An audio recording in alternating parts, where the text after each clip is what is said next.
Broadway Avenue has been shut down for much of the summer of 2016, but tonight it's as alive as ever as the International Fringe Festival kicks off for another year. I'm Simon Hyatt, and you have tuned in to Shaw TV's coverage of the 2016 Fringe Festival, joined by Janella Hamilton. Janella, I know you're excited for Fringe time. Absolutely, Simon. I absolutely love Fringe. It is one of my most favorite times in the summer. Look at everything around us. There are more. The place is alive. The place is definitely alive. More than 200 vendors, an estimated 60,000 people will pass through the Fringe this year, and many, many different theater shows, of course, are going on. Speaking of theater shows, Simon, we have gotten a preview of many of the local theater shows leading up to Fringe. We're at many of the rehearsals, and we've got a great show for you today, giving you a preview of what's happening at Fringe 2016. So let's get started. Flip it, everybody say la la ooh. That's weird. Here we go. Jenga number one.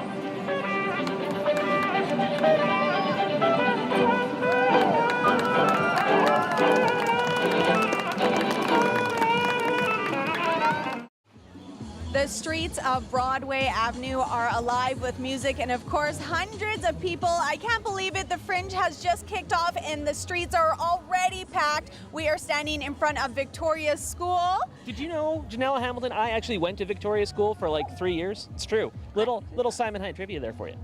All right, Simon. Well, aside from that, there's also a lot of great plays taking place at Victoria School throughout Fringe. Speaking of, I know you went to a play rehearsal for With Glowing Hearts. Yeah, that's absolutely right. An interesting one to me. This is one when we were sort of looking at the lineup of plays and maybe what we might want to cover, because we can't quite cover them all, unfortunately. But you know me, I'm a bit of a history dork. Yeah. I love those types of plays, and this certainly falls into that. This one, I think, is going to garner a lot of attention about really kind of the foundations of the labor movement in Canada, but it's told from a bit of a different perspective than you might be used to in the old history books. All right, well, let's take a look.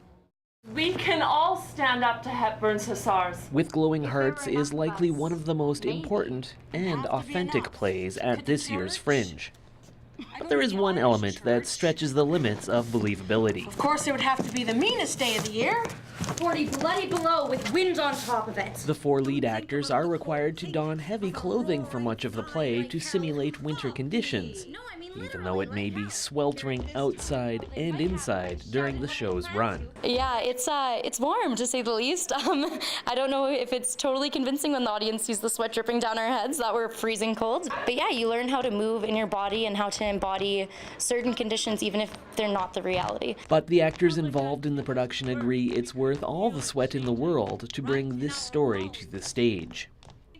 With Glowing Hearts looks at efforts in the 1940s and 50s by the wives of miners in small towns to organize and demand better conditions for their husbands. I think the story, we often would hear it from the male's perspective, how the unions were formed in the gold mining industry. And this really tells the story of the women and the ladies' auxiliary and the immense struggle that they had to go through and what they all had to do behind the scenes. The true story also examines how the efforts of these women helped bring about changes for all working Canadians. What we typically call today the social safety net, pensions and unemployment insurance and health care and all of those provisions that make our lives better. And the story has been a labor of love for Quinlan, a researcher in the U of S sociology department.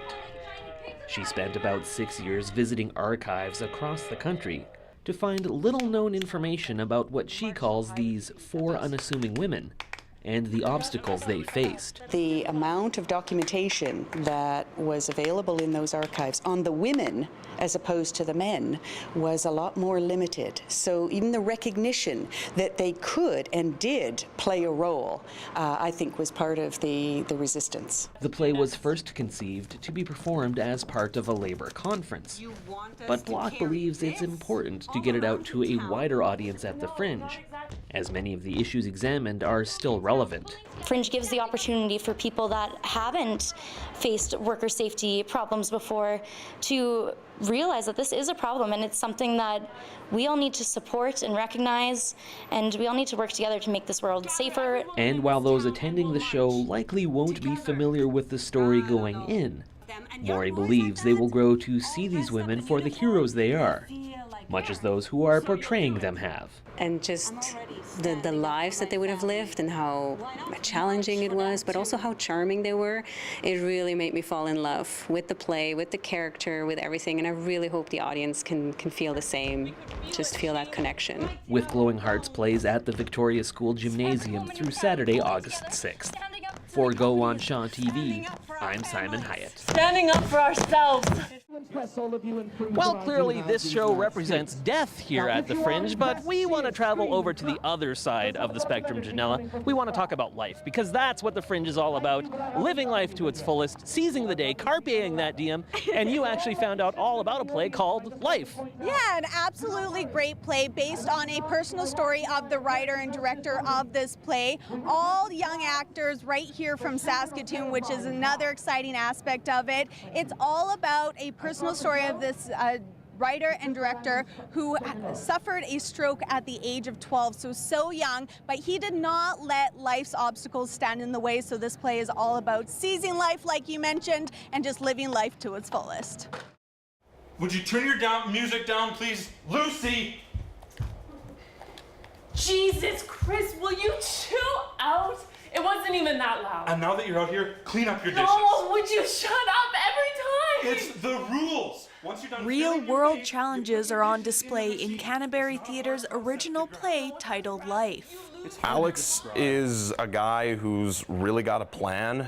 Fresh out of high school, he knows exactly what he wants to do with university and sports, and he's got pretty much everything mapped out, and then everything just gets completely thrown off the rails once he has a stroke. While the premise may seem far-fetched for someone so young, for the play's writer and director Wade Clausen, it's art imitating life. I myself, when I was 12, had a stroke and a brain surgery and a second stroke during that surgery, and I've lived for the past 11 years with right-sided weakness and the side effects from those strokes. Where's the Advil, Lucy? Chill here. Are you okay? Alex? Oh, Chris! Chris! We really are trying to show what happens after a stroke, and also to persevere, don't give up. No matter what gets thrown on you, no matter how hard life gets, there's always something that is worth living for. Just sitting down and listening to him tell stories about being in the hospital and like experiences that he went through with his family, thoughts that went through his head, it's been amazing things to draw from. As a fourth-year U of S drama student, Pickrell welcomes the challenges that come with playing an unfamiliar character. Since starting rehearsals at the beginning of July, he has learned a lot from his fellow life actors. I am the least experienced out of all of them. They have all graduated from this program, and they're all very talented and very good at what they do. The director, who has had a stroke, has spent a lot of time with me, and probably the most difficult part is not being able to use certain limbs, because one side of your body has to be a lot weaker than the other, and that's something I'm not used to at all. It's been a great experience. Everyone's a great cast, they're great to work with, and their own creativity has helped form the show a lot. Yeah, go from your exploration. Life can be seen at Grace Westminster Church during this year's Saskatoon Fringe Festival. For more information, check out Canterbury Theatre on Facebook. Take two.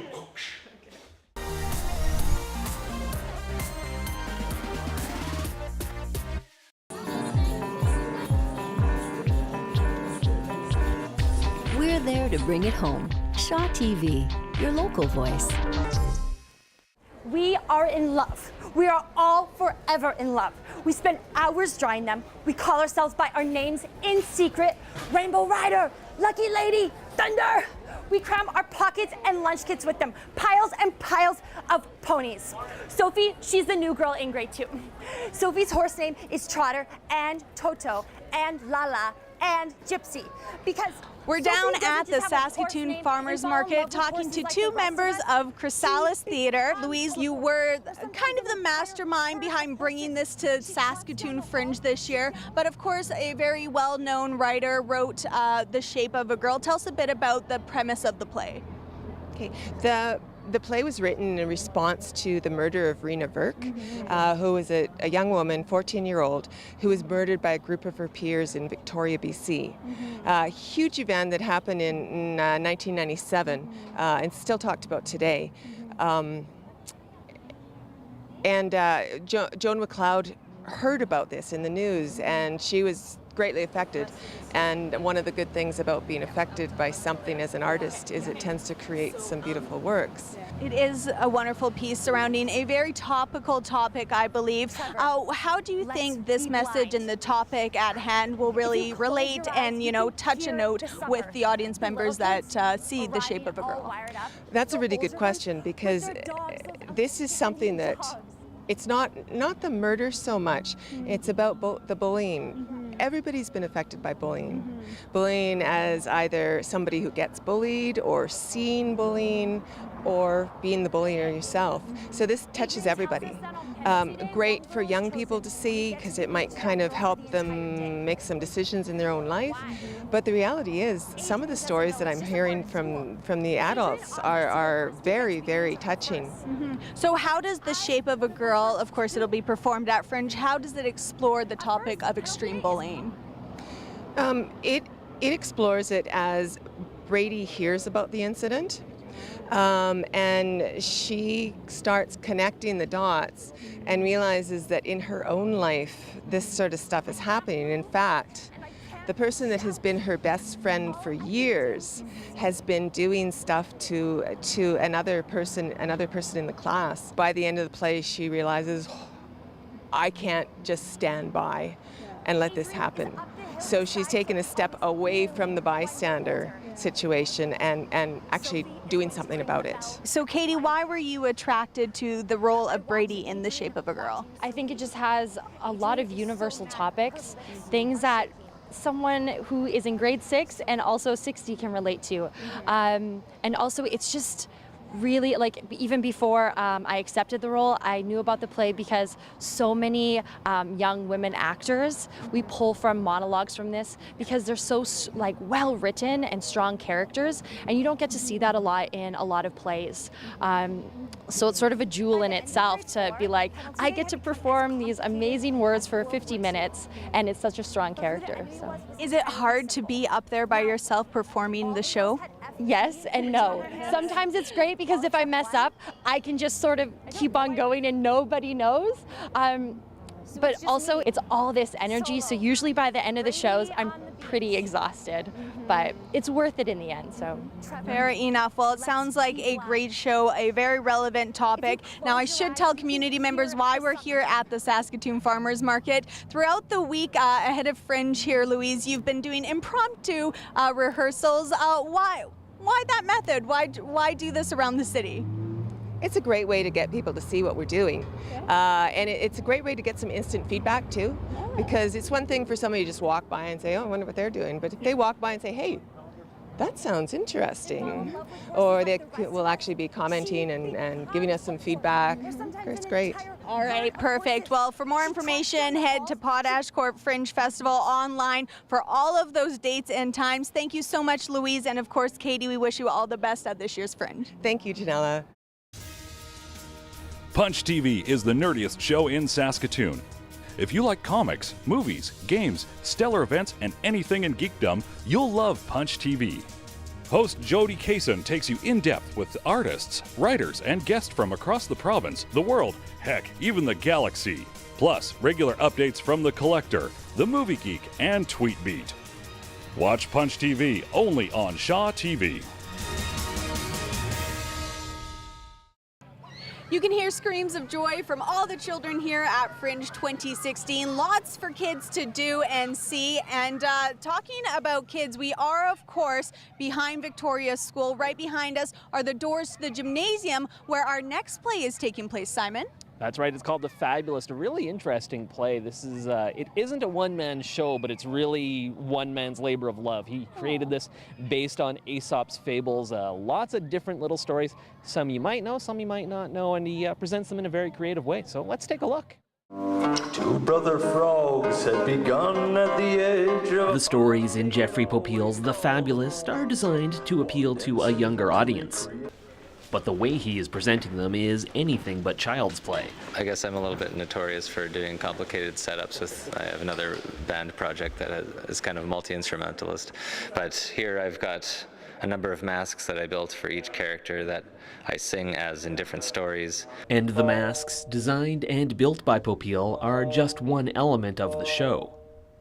As he narrates each story, it is acted out through shadow puppets. Every story it doesn't have character overlaps, so the shadow puppeteers have to create completely new shadow puppets to work with every different story. While the 2D medium of shadow puppets may seem to be limiting, they have been designed by Ed Mendez to take advantage of playing tricks with light. Bigger and bigger she began to grow. And he has incorporated other techniques for bringing the shadowy characters to life. Working a lot with moving limbs with the twist of a rod, or making a lot of joints and basically giving the characters life, and things look surprisingly like they could be alive sometimes. It's really something quite neat. Popeil was inspired to create the show by finding a collection of Aesop's fables in a bookstore. He ended up writing a song to correspond to several of them, from well-known tales like The Goose That Laid the Golden Egg to those that are more obscure. A lot of Aesop's fables aren't that well known, such as The Fox Without a Tail or The Crow and the Pitcher is kind of one that some people know, but they're all stories with morals and are very suitable for children. But Popeil stresses the wide range of elements that go into the Fabulist will ensure that everyone enjoys the show. An ox fed flat into Rome. I typically go for something to try to make it feel unique to my own expression. So the music is very playful and some of it very comical, but the stories also have a little bit of a dark twist to them. The Fabulist plays at the Victoria School Gymnasium through Friday, August 5th. For Go on Shaw TV, I'm Simon Hyatt. We are in one of my most favorite areas of the Fringe, the food truck section. There are so many food trucks here, such a wide variety of food here at Fringe 2016. And I was about to just say hi to Simon, but I noticed he's not beside me. Simon, what are you doing over there? Okay, Simon, get off Pokemon Go and make your way over here. We have a show to do. I can't believe the impact and influence technology has on people these days, but it is the subject of our next play. It's all about an online dating app that plans to take over the world. Technology. It couldn't find me any matches. What? Why? I don't know. It looked through 1.5 billion heterosexual females, and apparently I have 0 matches. According to Maclean's, an estimated 30 to 40 million North Americans now use online dating sites, many of whom are looking for the one. This, as you can see, this is our computer. This is the One, as it's called, our dating app. Rob Wirt, director of Fifth Wall Theater's Stand in the Singularity, introduces us to their version of The One, an experimental dating app that promises to find the play's main character, Stan, that perfect someone. Your program just doesn't work. It's about a dating app gone wrong, when one man tries to find true love and some nasty things are found about him and he can't find a match. What about that Sophia woman? She's not a supermodel, so I can let him have her. Oh no, Stanley and Sophia are incompatible right now. It seems as though the software in our play has never run into the circumstance where it can't find a match, and so it goes about trying to change the world in order to make a match for Stan. You're telling me there's nobody in the whole world that would... Okay, I think we get it. Filled with comedic moments as Stan searches for his one true love unsuccessfully, the play tackles a very real and relevant topic when it comes to the online world. It's got some tones as well about online anonymity and who we portray ourselves to be versus who we actually are. A laptop and a desk, in addition to the computer dating app, makes up the set for this play. But don't let the lack of props fool you. The group, including the voice behind the machine, has been rehearsing tirelessly since June in preparation for this year's Fringe Festival. It's just a great experience. They make it really easy for you to put on a production. You can just you know, have a great idea, have a great script, and provided that you have the time to put one together, you know, basically anybody can do this. So it's a great experience, and also it's a great experience to meet lots of interesting people from all around the world and get great stories and experiences from them and see how, you know, the Fringe has changed them. The Fringe is really neat, and it allows people like ourselves who wouldn't get an opportunity to do this on like such a big theater. Some people get to try some risks they wouldn't normally do and bring it to an audience, and ends up being a lot of fun sometimes. I've seen some of my favorite plays at the Fringe. Stan and the Singularity plays at the Refinery Arts and Spirits Center throughout the Fringe Festival. For dates and times, visit Stan and the Singularity on Facebook or head to 25thstreettheater.org. She also uses the phrase begs the question incorrectly.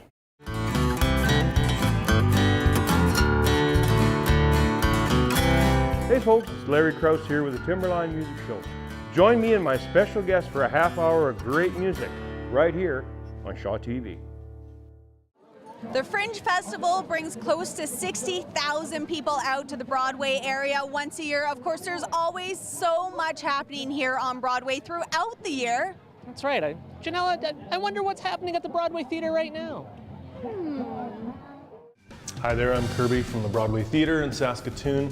I'm just here to talk to you a little bit briefly about what's going on in the building. As always, something.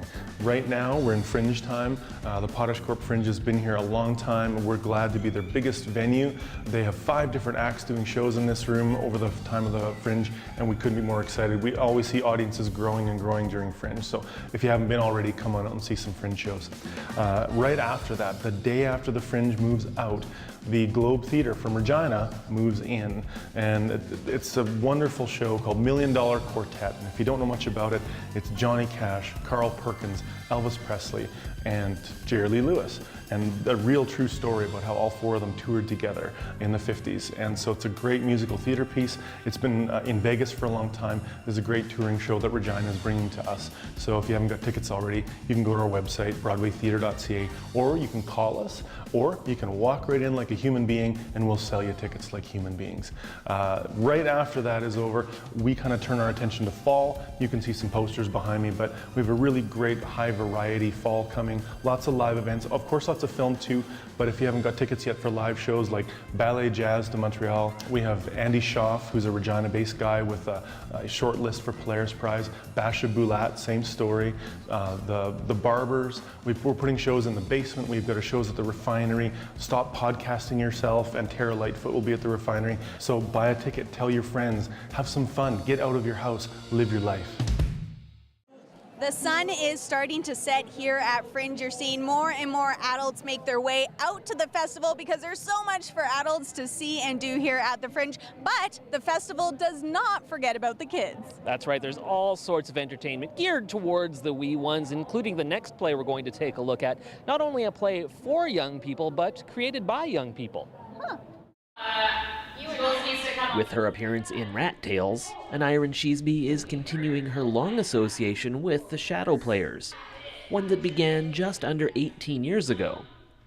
An impressive feat considering she is just over 18 years old. I believe I played a baby, so that works. It was a play about a woman that does she's in a job interview, and basically she brought her child and the baby's just playing in the playpen, and I stole the show. I stood up in my playpen and waved at the audience. Youthful enthusiasm seems to be a recurring theme for the Shadow Players actors. 16-year-old Kelly O'Brien says it's an important asset to have when putting on a show like this aimed at a younger audience. I feel like since I am young, I do understand how a lot of the younger kids are kind of reacting to how us actors are like acting, because it wasn't that long ago that I was, like 8. So. She's alive! Oh, it's great. It's like there's always lots of energy going on. Everyone's always really excited to be there and to put on the play, and I think that really comes across because you have to have a lot of energy when dealing with kids and when performing for them. Despite the young actors and audience, the idea behind Rat Tales is somewhat high concept. Classic stories retold from the point of view of the misunderstood vermin in them. So we do a couple different ones, and they all flow together nicely, have a common theme. Not surprisingly, the Pied Piper, for example, becomes a much different story when examined from the point of view of those being led into the river. It's very dark, actually. It's quite dark considering it's a kids play, but I mean it's still a lot of fun. We have some funny little quirks in it, so I mean it's still fun to watch, but I mean it's a lot different hearing it from their perspective for sure. And there's a broader message at work as well. And I think it kind of also is supposed to talk about how different people in our society are understood, and maybe we just need to look at other people's perspectives. Rat Tails plays at Victoria School Gymnasium through August 5th. For Go on Shaw TV, I'm Simon Hyatt.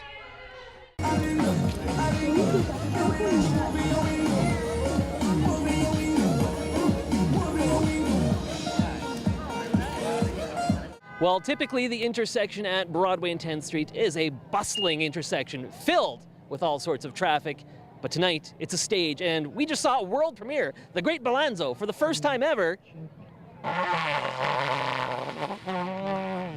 brought his show to the Saskatoon Fringe Festival. Welcome, The Great Balanzo.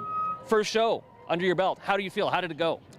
Pretty good. I arrived in the car maybe 1 hour ago and had to fight some people for parking, but I'm a tough guy, and so I win and I come here, and the show went pretty good. Bigger crowd, but not used to the Saskatoon peoples yet. So.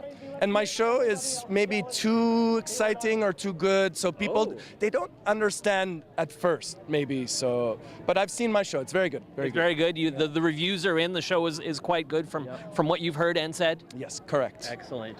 So talk about your life as a Fringe performer. Do you travel from Fringe to Fringe? Do you hit lots of different shows? Is this sort of what your summer is like? Yes, festivals are great. Before this, I was at Street Performers Festival, and then I will do this Fringe, and then after Edmonton Fringe Festival. I love outdoors. It's so great. I do a spectaculo of circus and comedy, so that means if something isn't funny, that's the circus part. It's exciting. I love outdoors. You never know who you're going to meet. See, Batman is right there. You might meet a little. There he goes. Oh, the bat signal just went up, I guess. Yes. He had to go and fight crime. Normally, I hate children. I understand. But no, that's a joke. I'm kidding too. It's a joke. I don't hate kids. No, because I love them with a bit of barbecue sauce. Delicious. Delicious, yeah. Maybe just lastly, as we wrap up, on behalf of your street performer brethren, the colleagues that you work with here, the importance of that tradition at the end of the show where you put out the hat and ask for a contribution. Why should people be throwing in, say, a loonie or a toonie or a 5 or a 10 or a 20? And it's a very old tradition, and it's the most fair entertainment in the world. Anybody can be here. Somebody rich can be here and give $10 or $20. Somebody not rich can give $1 or $2. Somebody who has no money can see the same show and just say thank you. So it's the most free, democratic kind of show. But really, if we have to get the tips to keep the festival alive. So. Yeah, absolutely. Does that make sense, people? Makes sense to me. If you come here and you see a show, just throw a little money in there. It doesn't cost you much. Yeah. Great Balanzo, want to wish you a great week here in Saskatoon. Thank you for chatting with us. Thank you, Shaw. Okay, see you soon. Come, my show is how you say the best one. Yeah. I'm just kidding, ladies and gentlemen. Hear me out before you come forward. This is called Street Theater. If you like it, keep us where we belong. I appreciate everything I get. Just please remember right now. We have explored just some of Fringe 2016, but we are tired of filming the show. We want to go enjoy the festival. If you want more information on the many different plays and entertainment that's happening here right on Broadway, go to 25thstreettheater.org. Simon, what was your favorite part of the festival making our way around this year's festival? Well, the one thing that we forgot to do during the filming was get something to eat. So that was definitely a failing on our part. So as soon as we're done filming, I think we're heading over to the food trucks. But each and every year, my favorite part of the Fringe is the plays. I've loved getting to see the rehearsals from some of the local groups. I can't wait to see some of the international acts. So much diverse entertainment during the Fringe. Get out there and take in a play or two. Of course, don't forget, it is happening all the way until August 6th, so you have lots of time to come and check out the wide variety of entertainment and, of course, the plays, local and international. All right, Simon, say goodbye. Goodbye, Simon. Bye.